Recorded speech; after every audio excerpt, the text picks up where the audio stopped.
Folks, welcome back to the farm. It is a beautiful, beautiful Saturday morning here. I think the wife's about to go garage sailing, so I'm going to get a couple things done here this morning.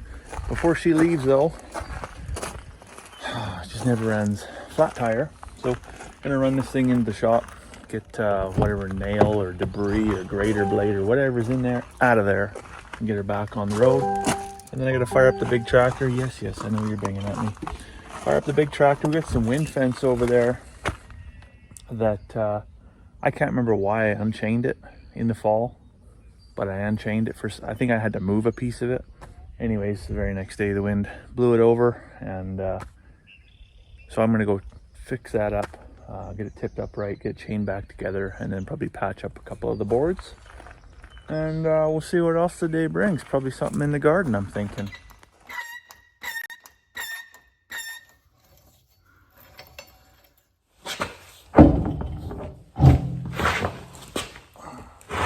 My wife said if the valve stem is at 9 o'clock, the hole should be at 12 o'clock. That should be pretty easy to find.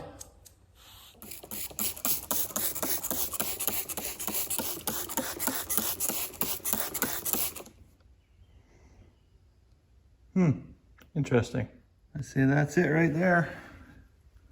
9 o'clock, 12, well, say 11:45.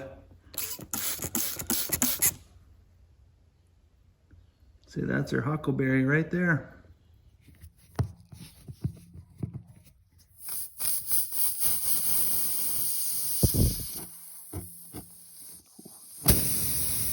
That would do it.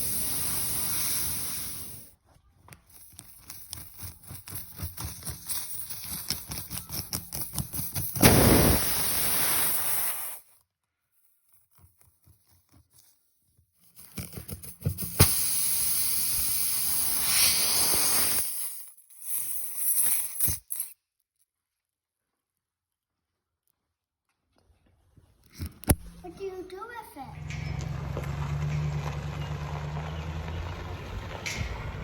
Well, there, Mama Bear's on her way to town with the kidlets. I tell you, if you live anywhere rural and you don't have one of these tire repair kits, I would highly recommend you do it. They don't always look like this. I've got this Pelican case. Actually, it's not even Pelican. It's, what is it, underwater kinetics. It's waterproof. I take it in the side-by-side if we go on trips to any kind of remote areas, but you know, just a rasp and a plug filler, and then have some spare plugs and rubber cement and a little tire pressure indicator. I put that kit together for about $20-25, something like that. And I countless times that saved our bacon, right? So imagine it's 3 o'clock in the morning, you have some type of emergency, you need to leave, and you have a flat tire, right? Doesn't matter how much money you spend on your vehicle, it's sitting there with a flat tire.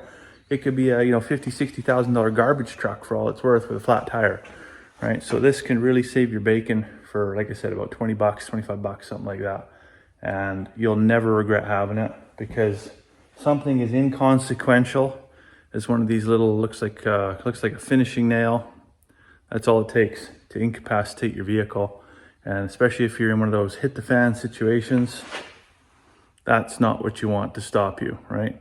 Well, I got the big tractor fired up here. It's gonna let the dog out, and we'll stand up some freestanding panels that don't stand up in the wind unless you leave them chained up. Of course, they were buffalo panels we got from Isley Sale a number of years ago, actually. So they stand quite tall. I think they're about 8 feet tall. And then we put slab board on it. So they weren't intended as actual wind panels. We converted them into wind panels, and then the wind converted them into lay flat panels. So I'm gonna go get them chained back up here.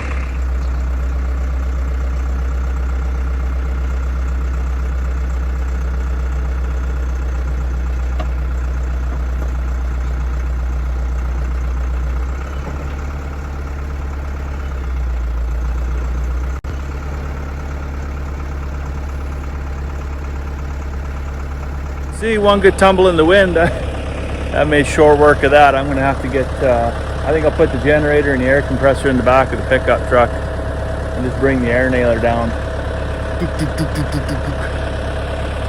I won't make quick work of it, but I'll make quicker work of it. Well, there you go. Wind fence is all back up. Looking fantastic. There's probably some folks at home wondering, well, if this fell down in the fall and I went all winter without it, why didn't I pick it up in the fall instead of coming and wait until middle of summer to do it? There's a couple reasons for that. The first and most important one, and you really can't tell the topography from TV, but this is the very peak of a very steep hill, and that tractor over there has no brakes. So if things went wrong or sideways or anything like that in the middle of winter, I'd go all the way down there dragging one of these. That would not be good. That'd be really bad. Now, saying that, well, why don't I fix the brakes on the tractor? Well, to fix the brakes on that old tractor would cost more than the tractor is worth, simply put.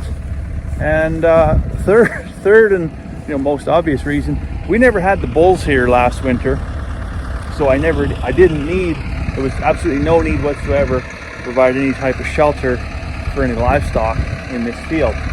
So I just left them where they were because I didn't have to come out here, didn't have to protect anything, didn't have any money to spend. So now I can pick it back up.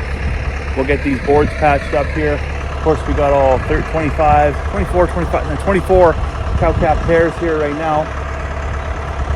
So if for whatever reason they're up on the hillside, big storm rolls through, they can huddle up inside the wind fence, or they can run for the bush. Quite often they just run for the bush, but we'll get her patched up here. I'm in the chicken house here now. You can see I'm bringing in some new material.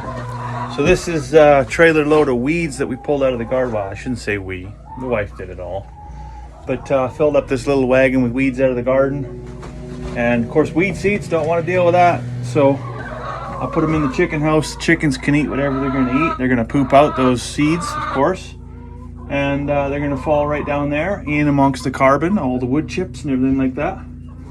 We'll keep it stirred up, get that compost pile to about 130, 140 degrees. Kill all those weed seeds. And then next year, that'll be some compost for the garden. I'll put it right back on. Sans seeds. All right, well, tractor work's all done. Tires are all fixed. What next? What could we possibly work on next? Magic ponies. This is the head off of our kids' rocking horse that sits out on our deck. We got this rocking horse pre-loved from the Hemmingson family out by La Glace, and had many years entertaining their kids, but the head wasn't secured on very well. They're rodeo family, needless to say. And so our kids come to it and the head wants to fall off. So I've just been working in the shop to try and secure the whatever holds the head on. And we're gonna run up to the deck here now and see if we can get it secured properly. We don't want to end up like Lloyd and Harry from Dumb and Dumber there, like, our ponies' heads are falling off. Maybe though, maybe I could, because the horse's name was Princess. Maybe a guy could change it to Petey and it would it'd be a good fit.